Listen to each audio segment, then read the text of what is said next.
Hello, my loves, and welcome to Love, Sex, and Magic with me, your host, Mel Wells. Today's episode is a juicy, girly conversation with an old friend of mine, Ashley James. Like most women in the public eye today, Ashley has many, many strings to her bow. Not only is she a highly sought after DJ, accomplished television presenter, and popular model, she's also an articulate social commentator, activist, and empowerment coach whose quick wit, goofy sense of humor, and authenticity have won her a legion of fans and an impressive social media following. But what Ashley is most passionate about is using her platform for good, realizing her responsibility to raise awareness for the causes closest to her heart.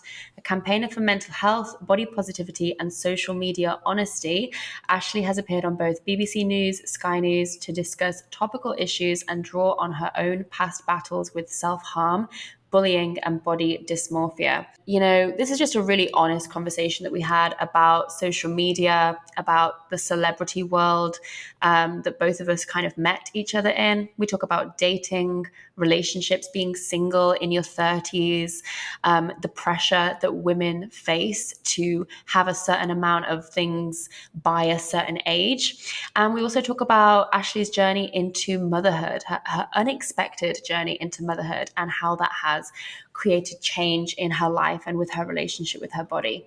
So it's a really juicy girls chat. So get a cup of tea, settle in, and I hope you enjoy. Cool.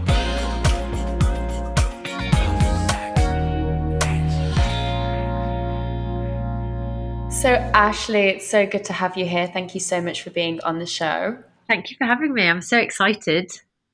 Oh, it's been so good to reconnect with you. You know, we were just catching up before we hit record, and you know, I think we met so many years ago, right? It was like must have been like 2013, 2014, and we were both so very different, living in such different worlds. I remember met in a shop. we met on like an Ann Summers job, right? You were doing like an influencer gig. I was doing like a modeling gig, and we were both there at the same time, and we just connected. Yeah. And like it's literally so different. Changed and evolved so much. And yeah, we've always kind of like had so much love for each other and kind of been on very different journeys, but like there's a lot of synergy in our journeys as well. Yeah, I think like back then when we met, our souls had a connection, even though we were both in such a different world. You know, you had spent, I don't know how many years on Maiden Chelsea. So your life was very much about the celebrity world, the influencer world. And you were like trying to step away from that whilst also earn a living from it at the same time. And, you know, what I've seen you step into is just being such an incredible voice for change for women around relationships, being single, now motherhood, body image, self-love. Like what you have stepped into and what I've witnessed in you has just been so inspiring. And I just have a lot of love for you.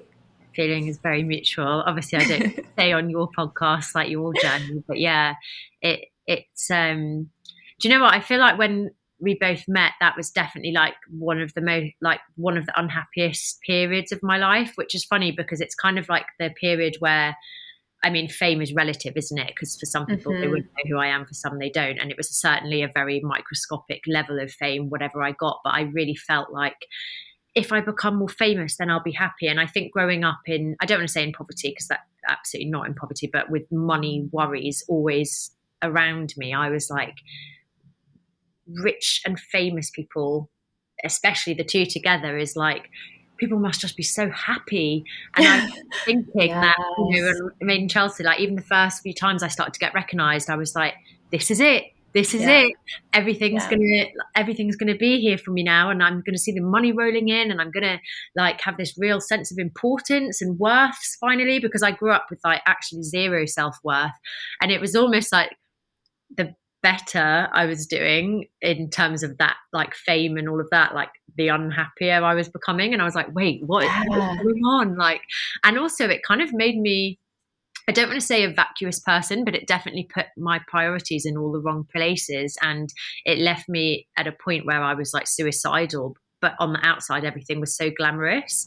And I was definitely like looking for external validation all the time. And I feel like the journey I've been on is kind of just like me just being open about what I wish I'd known sooner, to hopefully, like, if, Yeah. if people see it and they don't have to go through some of like the crazy like heartache and stupid lessons that I've been on. And also to realize that, money is amazing because it liberates you, but it's not the source of happiness. And I don't know, it's kind of like laughable to me now that I thought like the pot of gold was waiting at the end of reality TV.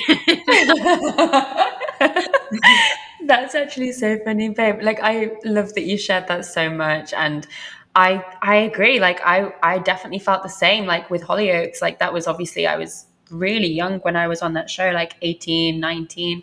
But I remember the same thing happening, like getting this glimpse of fame and recognition, and making it kind of made me feel very anxious as well and very paranoid. And remember going to parties with like super famous people, and it just felt like everyone, there was just like this sense of emptiness, and like people just wanted something from everyone, and there was no real deep soul connection or anything like that in sight.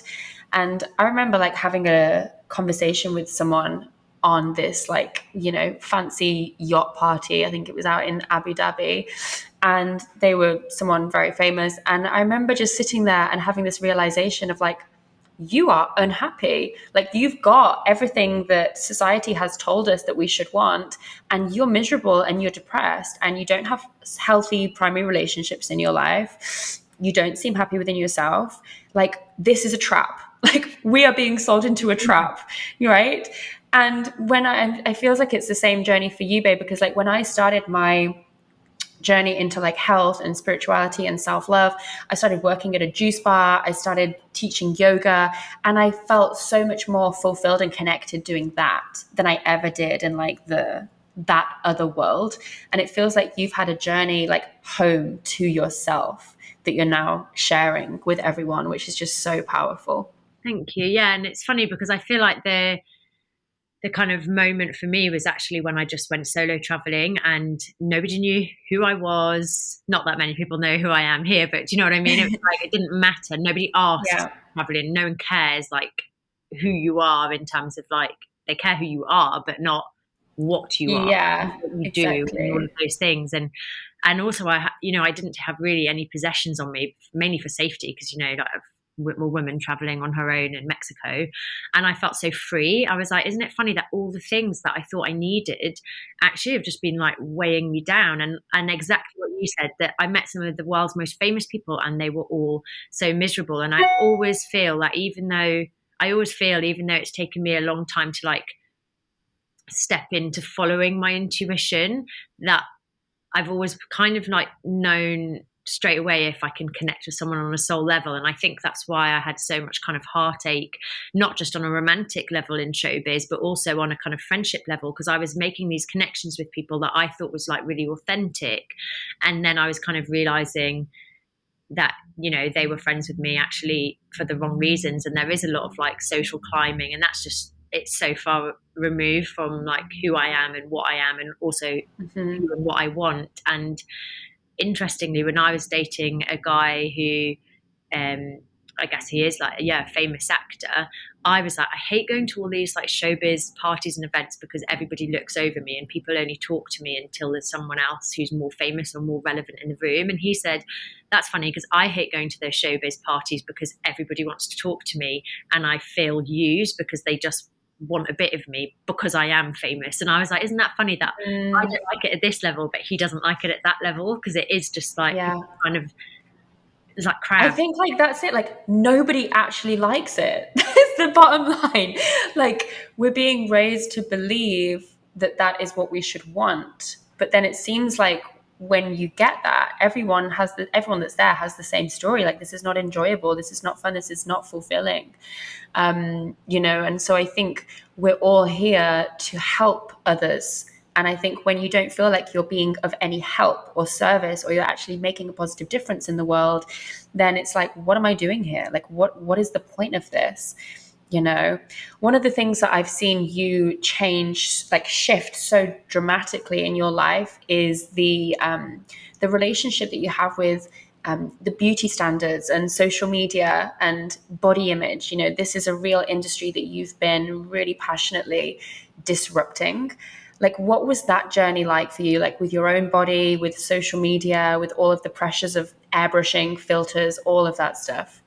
Do you know what? It's so funny because I think this is where our paths crossed again, because at the time you were doing more kind of like nutrition, um, like based, like that was where you were Oh in your yeah, journey, yeah, yeah. and you were like, oh, I'll help you with your nutrition, and I was very much thinking like, yeah, this will be my thing. I'm going to be like Oh my God, I hot forgot girl. about that. Yeah, so you put like a meal plan and stuff together for me, and I was like, this is going to be me. I'm going to like brand myself as like the kind of female Emily Ratter or Kate Upton, because I was like, there weren't many like curvy, and it's pathetic that I'm even considered curvy, because like, I mean, you know, that's like an unrealistic beauty standard in itself. But and I remember you saying something to me like, you know, something, but basically something great like happiness isn't in being skinny or something like that. And in my head, I was like, hello. And in my head, I was like, hon, I'm here for the juices. Get Oh my skinny. God.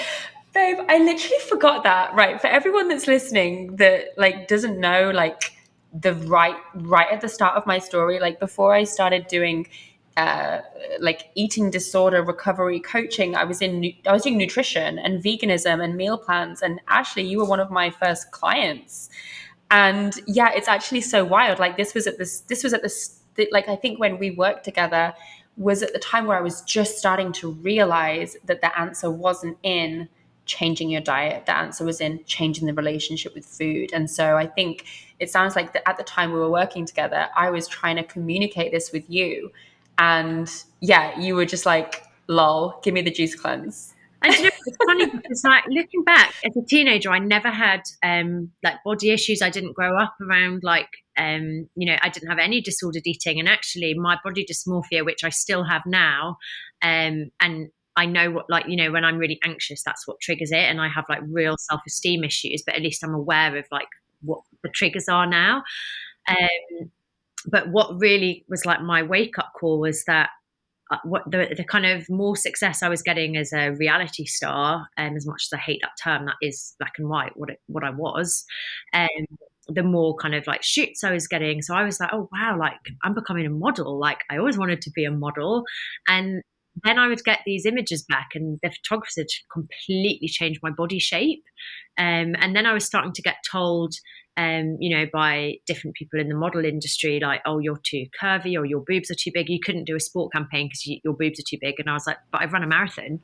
I don't understand why the size of my boobs, which Yes. is literally like how nature made me. I was like, I don't understand. And then I started to think, like, why do we have all these like totally like unrealistic standards? But also I was judged in the celeb world because like having big boobs isn't fashionable, and I was like, how is this fashion? And it's funny because my relationship with my boobs has been on such a journey that's obviously changed again. Now I'm in motherhood breastfeeding, but that's another story.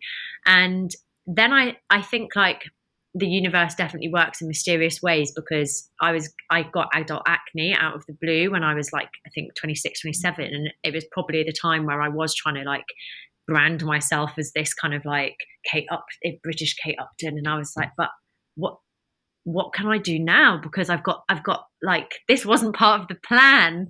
And again, I was going to these shoots and I was feeling more insecure than ever.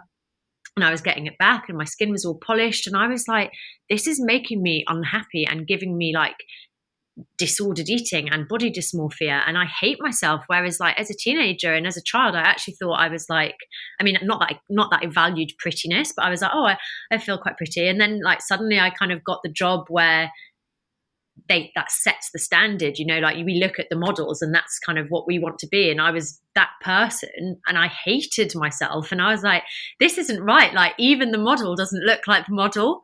And that's when I started to say like, no retouching, and that was for any model shoot. So obviously I lost loads of jobs because like it just wasn't a done thing back then.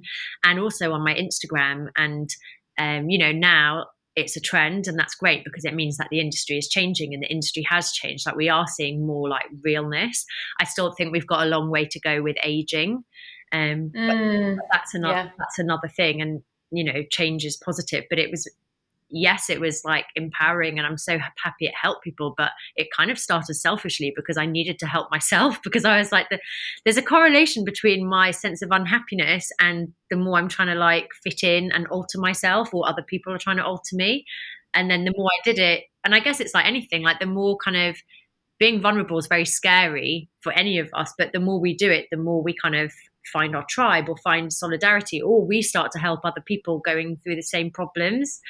So yeah. Yeah. I feel like our souls, when we get tried to put like ourselves in a box like that, someone tries to say you're supposed to look like this or you're supposed to be like this, there's like a part of us that just feels like this sense of like such injustice and like needing to stand up for ourselves and say this is not right. Like I deserve more than this. Like them saying to you like, oh, you're too curvy for this or too skinny for that. I can remember like as you were just sharing about the whole like your big boobs sports campaign situation. I have a similar memory in that I did a bridal catwalk, in my modeling days, and was in this wedding dress, walked on this catwalk, and they sent me home. And they said the reason that they sent me home was because my shoulders were too muscly for a bride. And I was like, at the time, I was like lifting weights. Not like, I wouldn't even say that I was like very muscly, but I was just very toned. And I remember thinking, like, do brides not work out? Do people who work out not get married? Like, who are you selling these dresses to?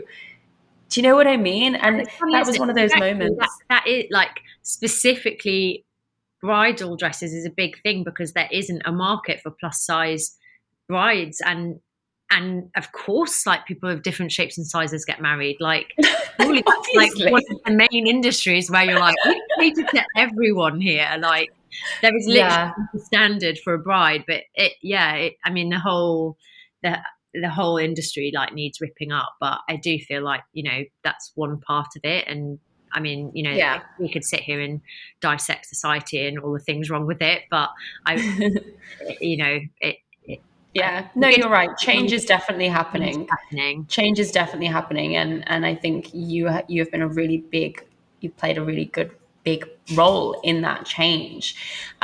So I want to speak a little bit about single life. Now, you're in a very happy, healthy relationship now, and you've just brought a beautiful baby boy, Alfie, into the world.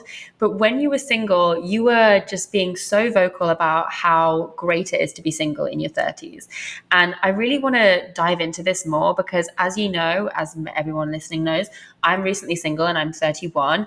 And I am, first of all, I'm extremely happy. And I'm like, being single in your 30s is fucking amazing because like you actually know who you are, and like the people that you date also usually know who they are, which is just wildly different than in your 20s. But secondly, I'm like amazed at how many messages I've had from people like, aren't you worried about being single in your 30s? And I'm like, are you high? What world are we living in here? Can you speak into this? Because like I know that back when you were single, you were sharing so well about this.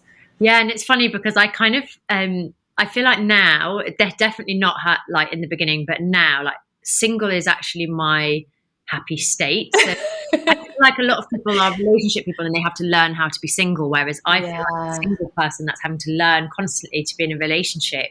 I still Mm. say things like my house, and then Tom's like, I live here too, and I'm like, oh, ah, but I'm always like learning to like adjust into a relationship. But I was always a relationship person, and actually, I think that's where I totally saw my value because long story short, at school I was bullied by the cool guys, and then I started dating one, and suddenly I was cool. So I always felt like I who I was dating was like almost like my status, and my popularity depended on me being with someone. So whether that was like a popular guy at school or it was a like famous person or whatever that was. And so when I became single at 27, it was honestly like the most funny enough, that was around the time I got adult acne, and I felt like my world was falling apart because it was the first time I'd been single, because usually I had somebody lined up straight away, or I had all these like people trying to like date me, which sounds so arrogant, but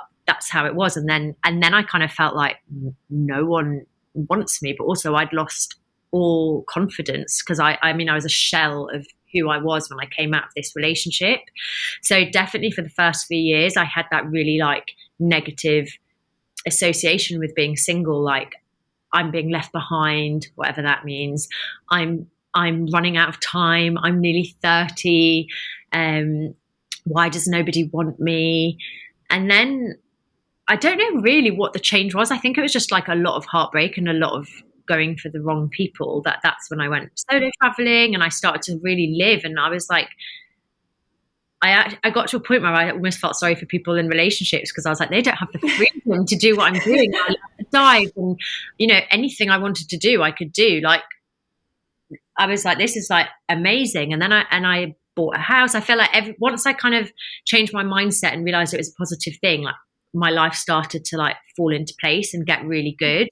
And I was a DJ. I was traveling the world. My DJ career was going up and up and up, and I managed to buy a house. So I pretty much went from living in my overdraft and kind of like, I think, thinking I needed a guy to, if I ever wanted to buy a house or go to nice restaurants or go on holiday, I kind of needed the guy to pay for that. And it was a real like liberating moment when I was like, I can do this on my own. Right.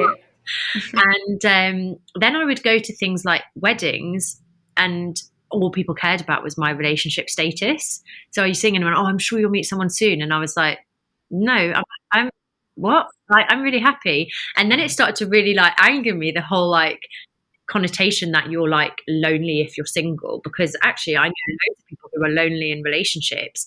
And also I know people who are in their 30s who've like settled or feel like they need, oh, maybe I should lower my standards because I'm running out of time. And it's like, don't lower your standards. Like, average life expectancy for a woman in the UK, and I imagine it's not far off for other parts of the world, is 84. So you think that you're running out of time when you're 30, like you are prepared to be with some deadbeat guy for more than half of your life. Like, Oh my God. and the more I started to like look into this, I was like, this is like madness. I need to shake up because it's almost like brainwashing. And Well, I think people have this like sense of time because of fertility as well. So like we enter into our 30s and start to think our time is running out to have a family. So there's like the meeting someone, the getting into a relationship, and if we want to have a family, we feel that there's less time. I'm saying this whilst also, knowing that I have several friends that are pregnant right now in their early 40s. So I know that is a concept, but there is obviously truth to it as well. So let me tell you this statistic. This is like so nerdy that I even have this here. But Go on. I'd love to hear this. The chilling and often cited statistic is that 1 in 3 women aged 35 to 39 will not get pregnant even after a year of trying. And the source of this data that we all think like, oh my God, when you get to 35, you're running out of time. The source of this data, of this research, was French births between the year 2670 and 1830, when antibiotics, electricity, and fertility treatment were yet to be invented. So companies profit from baby panic, and that's why you get all the fear-mongering headlines. Actually, research shows a Boston University study followed 2,820 women around and found that 78% of 35 to 40-year-olds got pregnant within a year, compared to 84% of 20 to 34-year-olds. So it actually only dropped 6%. And in Britain, more than 2,000 babies a year are born to mothers aged over 45. So we have this fear of time is running out. And yeah, of course, we have no doubt about it. We have a pressure that men don't. But equally, like, it's the fear mongering. It's not as bad as we think. But also, if we're 30 or we're 31 or we're 32, there's still a long time until we get to 40. So I don't know why we suddenly like feel this panic. And having had a baby, I could not imagine doing this with someone I'm not compatible with. Like, it's one of the most difficult things to navigate, and especially because even just the childbirth recovery alone, like the fact that people are still scared after having given birth to use the word vagina blows my mind. Like, there's so much shame around our bodies that we have birthed an entire human and we don't use the word vagina after. Like, people will be like, how's your downstairs? And I'm like, I'm not a fucking apartment block. Like, do you know what I mean? Like we need to start normalizing the words for like our anatomy, but Of also course. the recovery is so, obviously it's so different for everyone, but that is a big thing because a woman is like very scared, like, oh, my stitch is healed. I'm suffering from incontinence. There's all this stuff going on in their mind, but they're too ashamed to talk about it with their partner. So then that's when a lot of the time the distance comes apart because they're not intimate, they're not physically intimate, and they're not discussing why, or, because it also, like, Tommy said, like, I kind of had this in my mind that he was like waiting to have sex with me, and he was like, I'm not a predator, like, I'm scared to hurt you as well. Like, I'm scared, I don't want to hurt you in the same way that you don't want to be in pain, like. And so you're trying to like juggle all of that and also kind of like raise a little human. And obviously you both kind of have like different visions, even the most compatible people. It's not like everything is kind of like down to communication. And like the thought of doing that, I would rather raise a child on my own. I'd rather, like, funny enough, a friend of mine adopted at 40 on her own, and that is like, she gets as much joy from her little girl as I get from my little boy. And there's so many options for us out there. Yeah, I completely hear you on that. And I think you're so right about, like, it's such a big thing to take on. It's like one of the hardest things that you can do. So to do that, to do that with someone who you are actually compatible with and have like a healthy relationship with is so important if you are in that position. And So also, going, yeah. stress. I was going to just say as well, like, stressing about meeting someone isn't going to make you meet someone any faster. Oh no, the opposite. The opposite. I think stressing about who is he, where is he, like, I think that pushes the right match away, and I think it makes you lower your standards more, and I think it makes you, I'm not speaking from years of single wisdom, but it feels to me like that kind of energy makes you not be in your sovereignty and self-worth. So you're not going to attract the right kind of person that's actually a match for you. You're going to be bending and molding to try and make yourself the right person for them, as opposed to really asking, like, is this person the right match for me? Oh my God, some of the thoughts I used to have when I was dating, like, I remember thinking to myself, oh my God, I wish it was like 1950s when like men wanted just to settle down. And then I was like, I'm like wishing for a time before women had the right to vote and literally like probably didn't even have a choice about who they were going to marry. I was like, what is wrong with me? And then I'd also like, oh, I don't know, just like, I remember thinking like fancying guys and them not giving anything back, and me being like, I wish I knew what they wanted so I could be that person. Oh my God, yes. So dangerous. Yeah, it's crazy, like these thoughts that we have. I'd love to hear the story of how you and Tommy met. I don't actually think I know how you guys met. So, do you know what? It's so funny because one of the things that used to really grate on me about being single was people, when they'd ask, are you in a relationship? And I'd be like, oh no, I've been single for 6 years. And they'd be like, oh, you'll meet someone when you're not looking. And I remember being like, didn't you guys meet on a dating app? Like, weren't you looking? Like, I find that a really like, patronizing thing to say to somebody. And also, I wasn't looking to the extent that I was literally like living my best life with my girlfriends. If people approached me in like bars, I was like, sorry, I'm actually like with my friends. Like, can you not interrupt my feminine energy? And I was like having these dinner parties again, just my girlfriends. And I realized I was like, I'm actually in a place where I feel like ready that I can be with someone and it be healthy for me, and I need to start looking, because unless like the man of my dreams literally falls out of a plane and lands in my patio, like, I will not find that person. I need to start actively putting my energy back into like the dating field. So I went on to Hinge, one of the online like dating apps, and I was so skeptical because I was still like, I want to like, how am I going to meet someone? Like, I want to meet someone organically and have this like connection. And actually, Tom and I used to work together years ago, in past lives for Abercrombie and Fitch, back when that was like the really cool place to Oh work. my But we God. slightly missed each other, but we knew who each other were. And I'd always bump into him at festivals, but he always had a girlfriend. And so now he says that he always thought that I was like, like he was always like very drawn to me whenever he saw me. Whereas I just always used to think they're a really hot couple. Because when you know someone's in a relationship, you just don't really like single them out Yeah. as somebody. And I thought we were just kind of meeting because we were like, oh, well, we should go for a drink because we kind of know each other. But obviously it just went from there. So it's not really a particularly romantic story. But I do think it kind of opened my eyes to be less judgmental about dating apps, because actually, if you are someone that doesn't want to get chatted up in bars and everything else, it kind of is just in the same way that people say, how do you meet? And somebody says a bar. It's not like if I go to a bar every day for a year that I'm going to meet my soulmate in a bar. And I think that's the same way to look at online dating. Like, you might not meet your, like, somebody that you get on with, but it's certainly like opening up.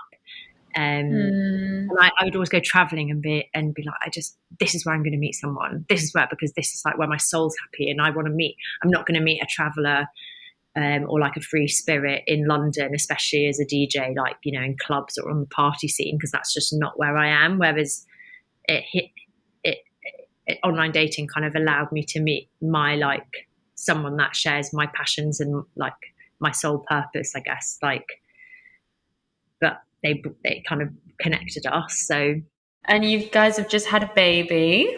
I mean, it seems like it's recent, but you've really settled into motherhood so well. And I'm sure we've got a lot of mums listening. And because you've done so much powerful work around body image and having a healthy relationship with your body, like, I've got to ask you, like, what's that journey been like for you since giving birth? I've seen you really stand up and speak against a lot of the unrealistic standards for mums when it comes to getting their body back, in inverted commas, and things like that. yeah, this is another thing that, so before I was a mum, like, I've openly admitted that I never wanted to be I'm not going to say never wanted to be a mum. Maybe it was because I was single for so long that I just didn't think it was my path. But I never felt maternal, and I definitely said, like, I don't really want children. And to the point when I met Tommy and he made it really clear right from the beginning that was something he wanted, I said to him, like, maybe I'm not the girl for you then, because I don't know if I can, like, promise you that. I just can't see that being my path. And when I knew anyone who was pregnant, it was almost like they would be pregnant and then they kind of disappear for 2 weeks, and then they come back like, here's the baby born 2 weeks ago, healthy, and then mother and baby doing fine. And that would be like all you would hear. So I was like, what happens in those 2 weeks? And also, like, mother doing fine, does that mean like you're back to normal? Like, what is the process of, like, what happens with the female body? So I was kind of like going through this, like, the process of, like, I just want to know what happens. And it, like, shocked me how much we go through and how little is talked about.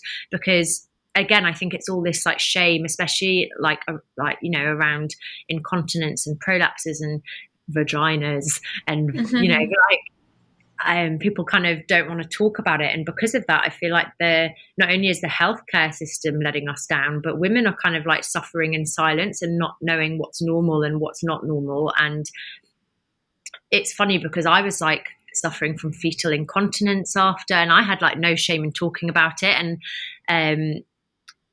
And also I know that it's like a temporary thing, in the same way that if you're suffering from a weak bladder, like, that is a temporary thing as part of your recovery. It's not the long-term thing. And we kind of have jokes about it in our society. And I was like, no, like, this is wrong. Like, it's definitely part of the recovery, and we shouldn't be ashamed. Like, if we gave birth, there should be no shame in the way that if you, like, have a leg operation and you're on crutches, like, you're not embarrassed of being on the crutches. Like, it's part of the recovery. And the fact that the only thing I ever hear or heard around the female body after childbirth is, oh, you're going to snap back. And even if it was like, no, I'm not, because I don't believe in stepping back. Like, the fact that we're even having the conversation around weight is, like, absolutely outrageous, because like, number one, it's irrelevant, but number two, like, you could snap back. Like, I would say that I shed like more of the baby weight than I expected to, especially breastfeeding, but I was also shitting myself. So it's like, and people are like, oh, you're so lucky. And I was like, lucky? I literally, like, I'm scared to go to the park in case I shit myself. Like, there is so much more conversation that needs to be had around childbirth, but also, like, our bodies, whether we snap back or not, like, it's no one's business, because, like, I feel like we're warriors. Like, I honestly feel like since giving birth that I've found, like, I feel so much more connected to Mother Nature. And I'm like, my body is amazing. And it makes me sad that there are women out there that,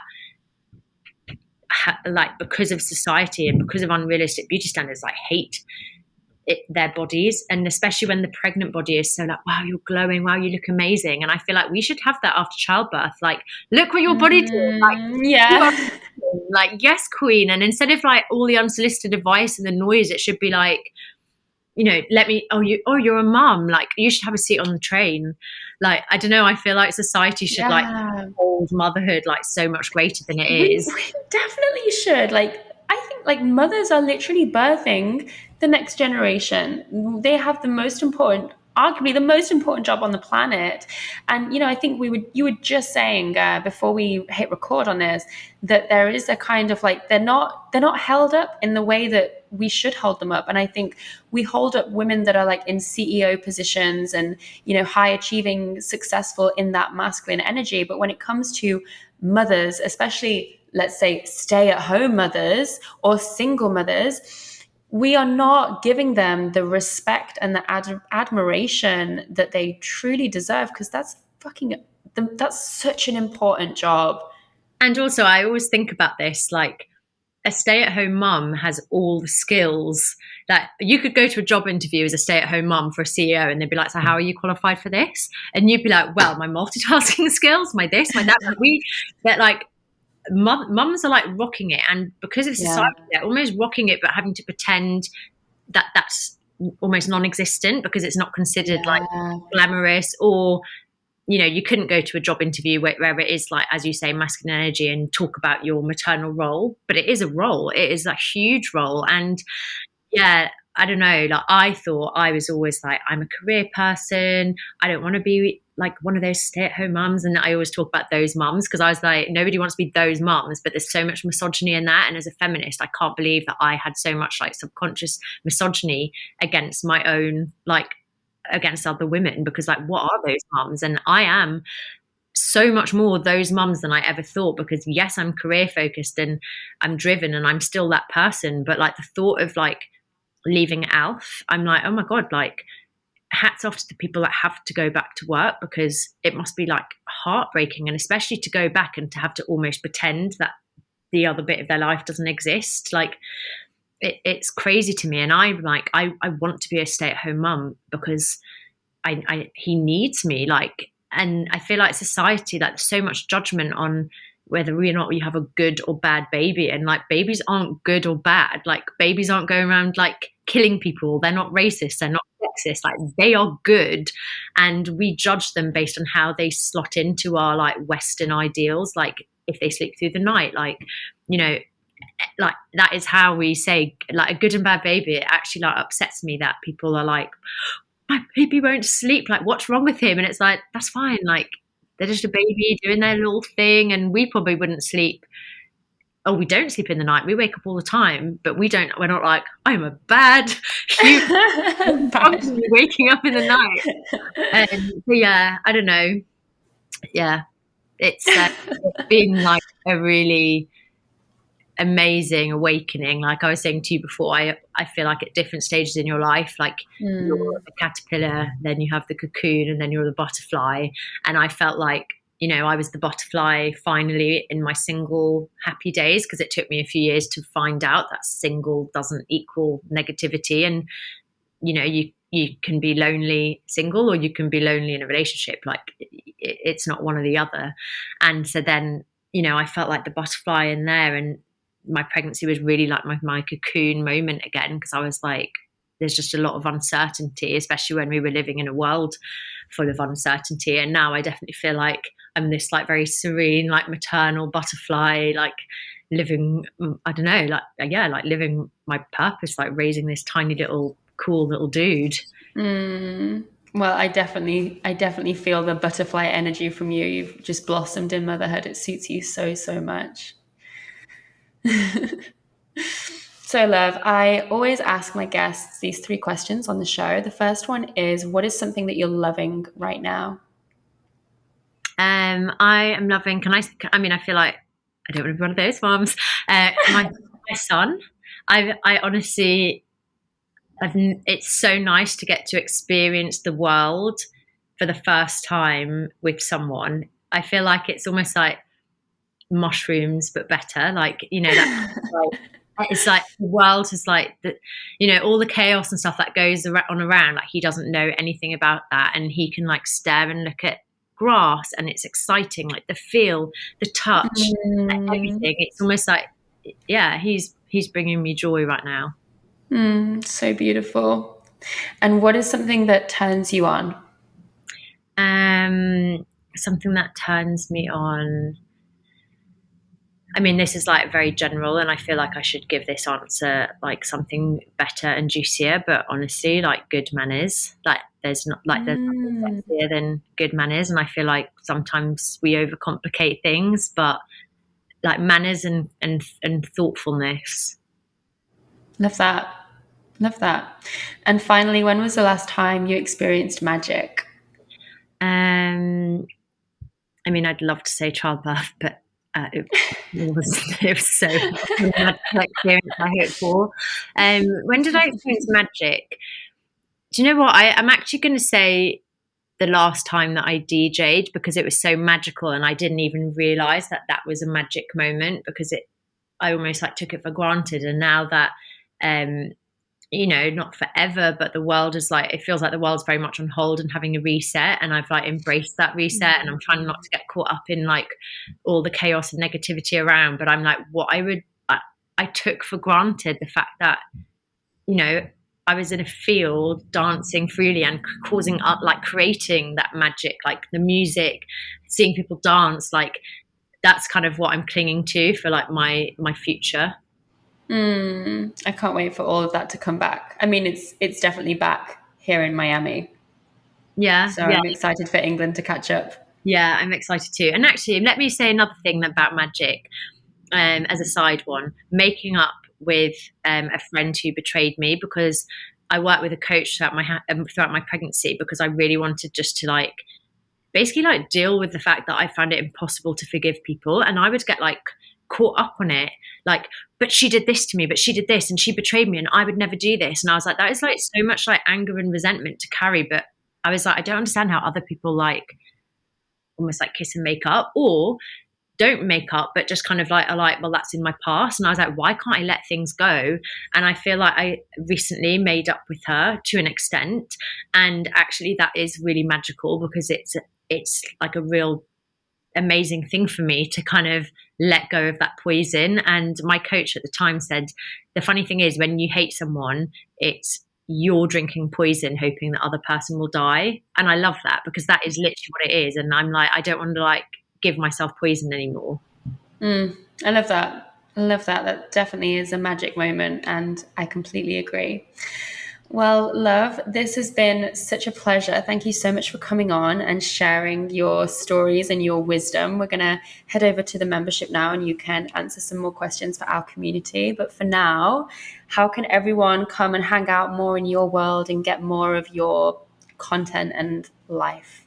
I mean, for now, given that my world is on pause a bit because of Alf, it's basically on Instagram. So it's just at Ashley Louise James. Amazing. Thank you so much, love. It's been such a pleasure. So, loves, I hope you took a lot from that episode. If you liked it, please do share on the gram, tag me, tag Ashley, and let us know what you enjoyed about this conversation. And until next time, I hope your life is filled with love, sex, and plenty of magic. See you soon.